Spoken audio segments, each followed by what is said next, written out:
Willkommen in Jürgens Bastelgarage. Ich wünsche euch einen guten Tag und sage Hallo erst einmal. Und zwar heute haben wir dieses schöne Gerät hier, ein Messschieber.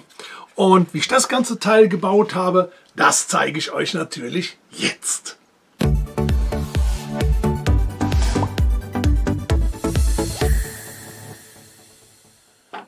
Ja, das, was wir heute machen, das ist eine Einrichtungslehre.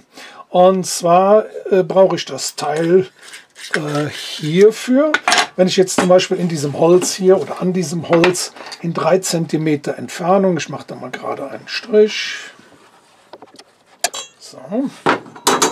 Da möchte ich mir eine Nut hineinfräsen.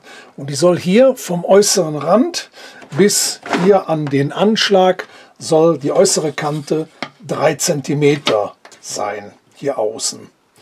So, und diese Lehre funktioniert jetzt so, ich stelle mir hier 3 cm ein, drehe das fest, mache den Fräser hier, dass er gerade steht, mit der Schneide hier vorne an, halte das da dran und schiebe mir meinen Anschlag hier rüber, bis das Ganze passt. So, mache den fest und damit habe ich genau 3 cm Abstand von der äußeren Kante bis nach vorne. Das heißt, der Fräser wird genau hier an dieser Linie unten drunter passend mir eine Nut reinfräsen.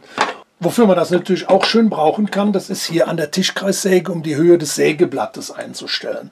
Das geht ja hier von 0 und ich sage jetzt einfach mal, ich will auch hier 2,5 cm. Das stelle ich mir gerade ein.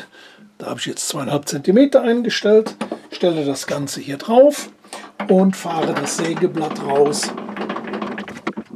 und habe exakt 2,5 cm Höhe, um hier einen Einschnitt zu machen.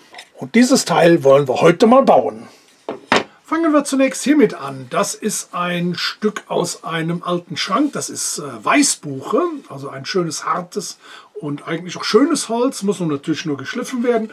Und da schneiden wir uns ein Teil 18 mal 10 cm Stück raus.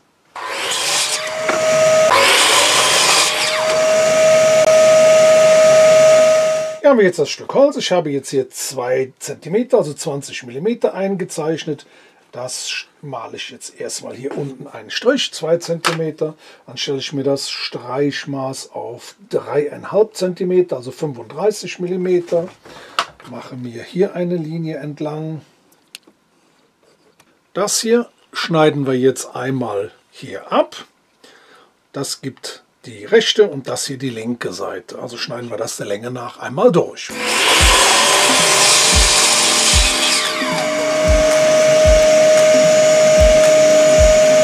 Was ich jetzt brauche, die beiden Teile müssen ja aneinander vorbeilaufen und deshalb möchte ich mir hier in das breitere Teil gern eine Nut reinfräsen.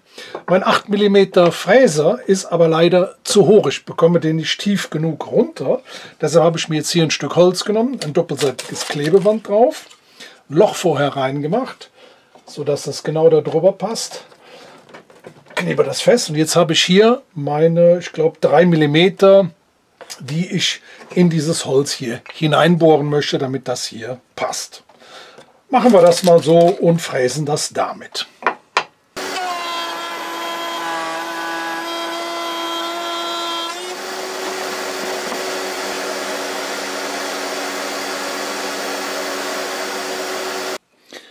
Hier habe ich jetzt die Nut drin. Das soll ja jetzt da rein, also muss ich rechts und links jeweils diese Kante, die hier übersteht, muss ich im Prinzip an dem Holz wieder abschneiden. Ich habe das hier wieder eingestellt und machen wir mal.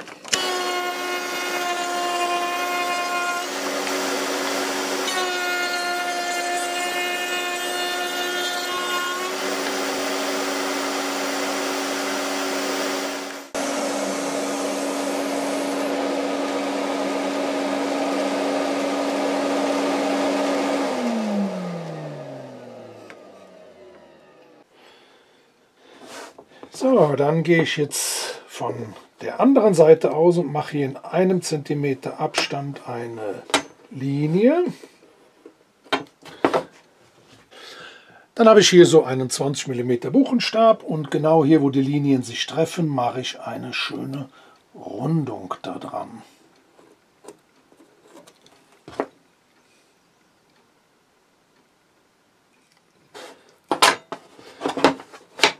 So, legen wir das mal zusammen. Hier kommt ja nachher das Lineal drauf und deshalb werde ich dann von dieser Seite aus hier, und deshalb werde ich mir hier in 25 mm Entfernung auch hier komplett einen Strich anzeichnen.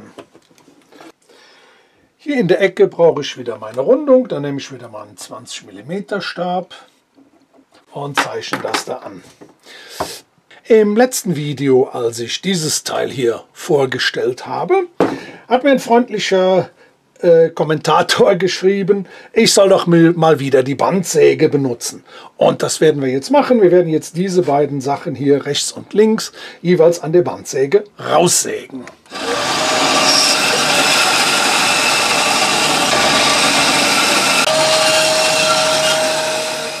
Die beiden Teile, die hier aneinander laufen, die muss ich ja irgendwie miteinander verbinden. Deshalb wollte ich jetzt hier eine Schraube durchmachen und auf der anderen Seite mit hier so einer Rändelschraube festmachen. Dazu muss ich natürlich in diesem Teil mir ein Langloch hineinfräsen. Und zwar genau auch, dass das hier in der Mitte von diesen 10 mm, die hier stehen geblieben sind.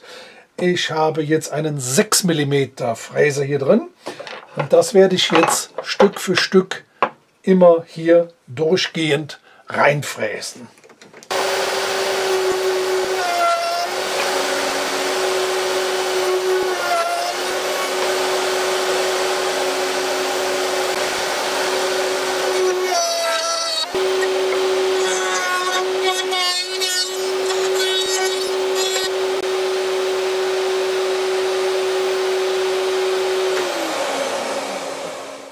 Die beiden Hölzer habe ich jetzt mal zusammengeklemmt. Hier am oberen Rand bohre ich jetzt erstmal ein 6 mm Loch vor. Dann habe ich eine kleine Änderung. Ich wollte ja eigentlich eine solche Rampermuffe reinsetzen.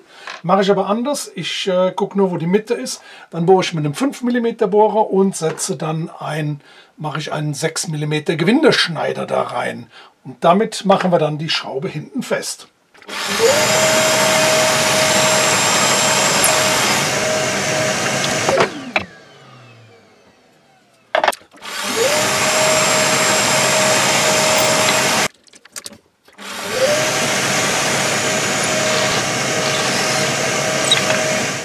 Die Schraube kommt dann hier durch und auf der anderen Seite wird das hier durchgeschoben. So, und damit kann das Ganze hin und her geschoben werden.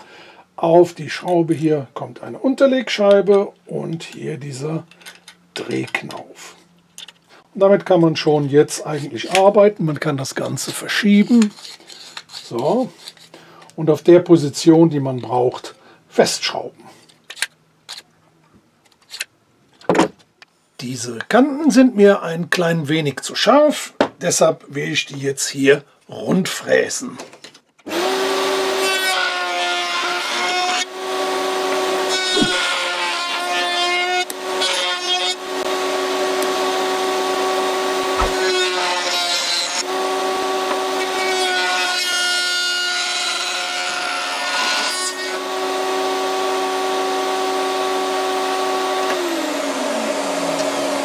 Mit Hilfe eines sogenannten Körners habe ich dann hier Vertiefungen reingeschlagen, 3 Stück für 3 Schrauben.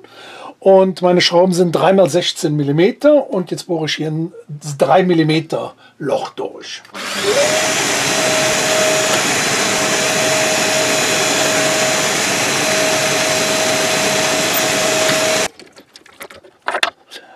Damit die Schrauben auch ein bisschen versenkt werden, habe ich hier einen Senker für Metall und damit machen wir da eine kleine Vertiefung rein.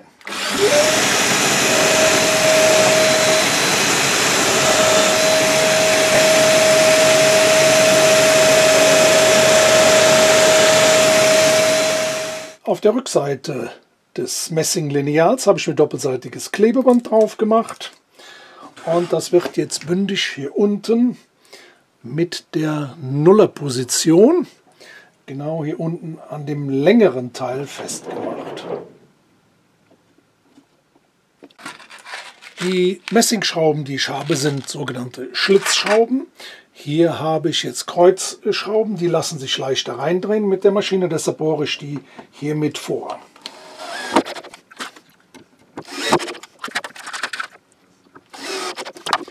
So, und hiermit kann ich jetzt auch überprüfen, ob die Vertiefungen tief genug sind. Hier oben ja, das in der Mitte muss ich nochmal nachbohren mit dem Senker.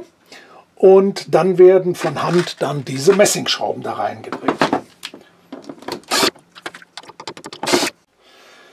So, neue Vertiefungen sind gemacht. Hier, das sind die Messingschrauben. Die setzen wir jetzt da rein.